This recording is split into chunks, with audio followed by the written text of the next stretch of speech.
Jesús fue llevado por el Espíritu para ser tentado. Querido Padre Juan Carlos, querido Francisco, diácono, querida familia de esta casa, que es casa de acogida, que quiere extender el abrazo del corazón de Cristo a todos, especialmente a los que están pasando por cualquier necesidad. Hermanas y hermanos todos en el Señor.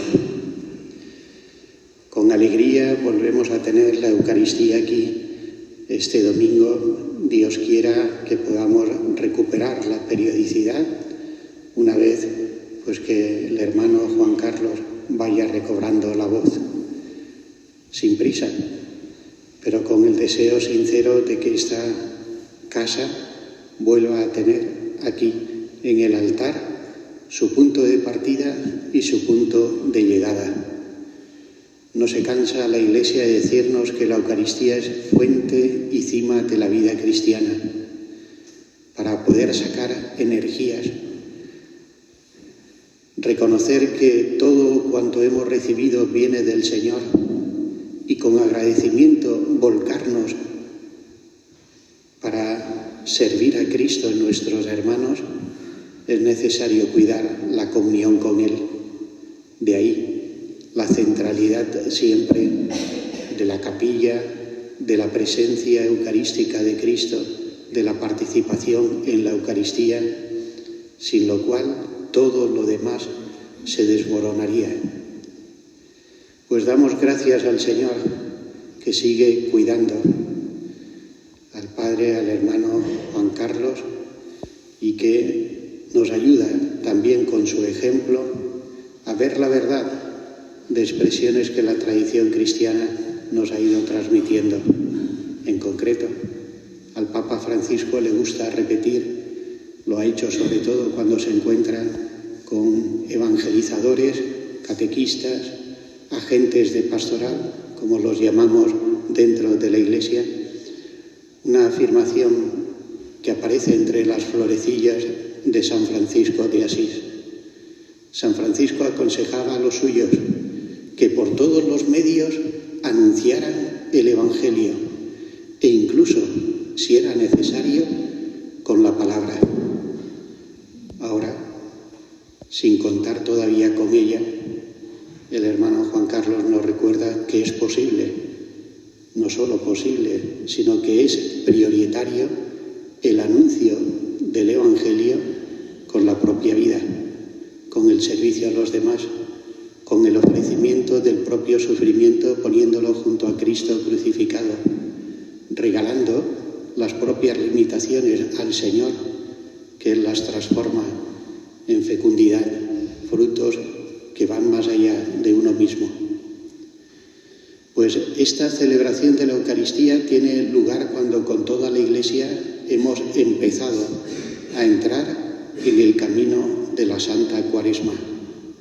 Y la palabra de Dios, que se va a hacer más abundante en este tiempo litúrgico fuerte, viene en nuestro auxilio y nos recuerda dimensiones fundamentales de nuestra propia vida que debemos poner en ejercicio para que este camino cuaresmal verdaderamente nos prepare para un encuentro renovado con Cristo resucitado. De cada una de las lecturas, simplemente una expresión.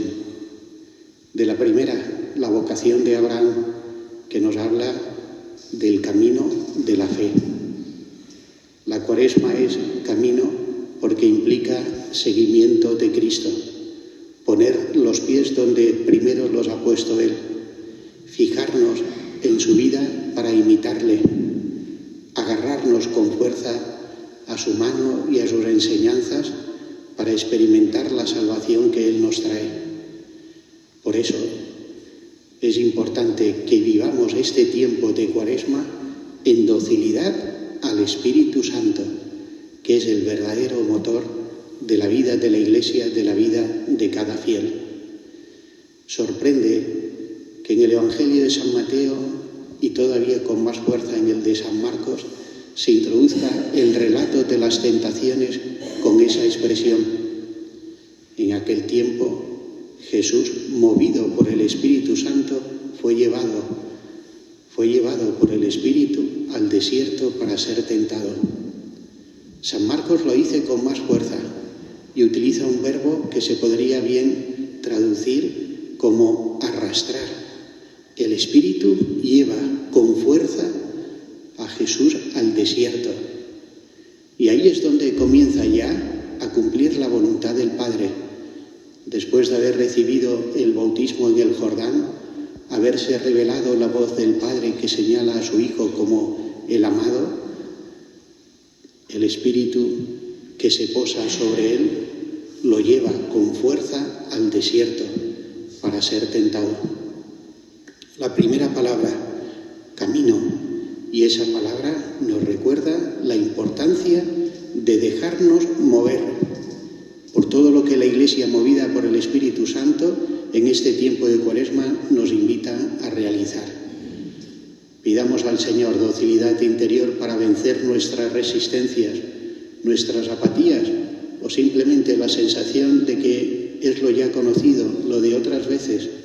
Cuando caemos en la rutina nos cerramos a la novedad de la vida de la gracia y sin duda que el Señor tiene para nosotros dones nuevos en esta Cuaresma, porque nuestro corazón necesita todavía ser ensanchado, pues está hecho para amor infinito, amor eterno.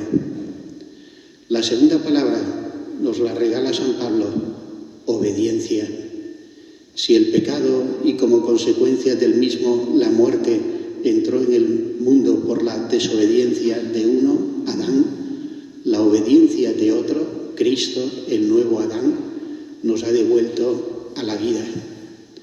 Obediencia es de las palabras que, desgraciadamente, incluso en el seno de la Iglesia, tantas veces nos resulta desagradable.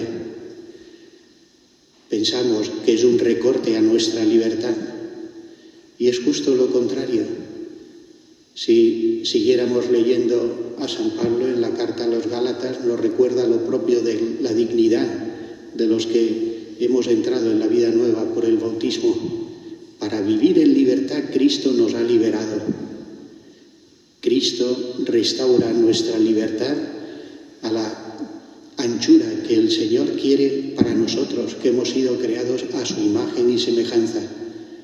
Pero cuando planteamos nuestra libertad o todo lo nuestro al margen de Dios, como si Dios no existiera, vemos que nuestra libertad se esclaviza y se convierte para nosotros en motivo de encadenamientos y andamos de aquí para allá atados por nuestras pasiones, por nuestros egoísmos, por nuestros enfrentamientos. Para liberarnos de todo esto y regalarnos la libertad verdadera, Cristo carga con nuestros pecados, nos invita a seguirles para que, muriendo con Él, resucitemos a la vida nueva.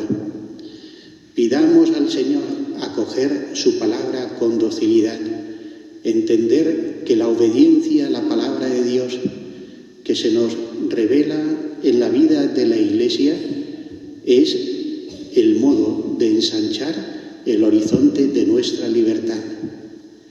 Obediencia literalmente significa prestar oído, ob audire. Obedece quien, escuchando la palabra de Dios, modela su propia voluntad poniéndola junto al Señor. Cuando Jesucristo nos regala el modo de dirigirnos al Padre, en la oración del Padre Nuestro, primero nos invita a que acojamos siempre la voluntad del Padre. Dios no es enemigo de nuestra libertad, sino su defensor y garante. El tiempo de Cuaresma es tiempo para que nuestra libertad se ensanche y se ordene según la voluntad del Señor, para que pueda participar de la vida eterna a la que hemos sido llamados. Tercera y última palabra. Ir al desierto significa dejarse mover por el Espíritu Santo para establecer un combate, el de las tentaciones. No hay crecimiento en la vida cristiana sin pruebas. Las pruebas son permitidas y queridas por el Señor para nuestro fortalecimiento, no para nuestra caída. En este día, en la liturgia de la Iglesia, resuena también el comentario siempre actual de San Agustín al pasaje que hemos escuchado, con una pregunta fundamental. ¿Te fijas en que Jesús fue tentado y no en que salió victorioso? Se nos regala el tiempo de la Cuaresma para que salgamos victoriosos en las pruebas de la vida, victoriosos siempre derrotando al adversario, al que con aquellas realidades que son constitutivas de la vida humana quiere apartarnos del Señor. En las tres tentaciones encontramos aquello en lo que más podemos vernos sometidos a la prueba, en lo que tiene que ver con el sostenimiento y bienes de este mundo. Cuántas veces las preocupaciones por el alimento, por el vestido, por el bienestar, de tal manera nos ciegan que olvidamos que nada de este mundo nos lo vamos a llevar a la vida eterna, que nuestro corazón no se deje atrapar por el alimento, es decir, por las necesidades cotidianas, y nos impida reconocer que nuestra meta está en el cielo. La segunda tentación tiene que ver siempre con la asistencia al Señor. El maligno, que es más inteligente que nosotros, nos pone tantas veces a prueba sugiriéndonos que el Señor no se ocupa de nosotros. Si te cuida, lánzate por una peña y verás cómo te recoge. Y una y otra vez nos vemos tentados de esta manera. ¿Para qué vas a rezar si el Señor no te escucha? ¿Para qué vas a ofrecer tu sufrimiento si no tiene ningún sentido? La segunda tentación toca el corazón mismo de la vida cristiana, y detrás de cada pecado está siempre esa pretensión funesta de plantear las cosas como si Dios no existiera. Y la tercera tentación tiene que ver también con otra necesidad fundamental de la vida humana, que es el aprecio y el reconocimiento de los demás. Todo esto te lo daré, todos te reconocerán como el superior si te postras ante mí, le dice Satanás a Jesús. Y sabemos, y así lo experimentamos muchas veces, que en los momentos de mayor soledad nos vemos sometidos a la prueba. ¿Importa a alguien lo que yo sufro, lo que yo padezco, mis trabajos? ¿Para quién serán? Pues no nos quedemos en aquello que el maligno perversamente nos propone para alejarnos del Señor, sino aferrémonos siempre a Cristo nuestro Salvador para salir con Él victoriosos.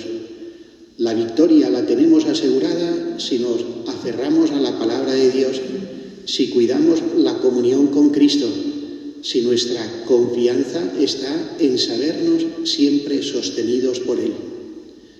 Que María Santísima nos ayude en este camino cuaresmal para que lleguemos con el corazón fortalecido y ensanchado al encuentro con Cristo resucitado. Nada sin María, todo con ella. Que así sea.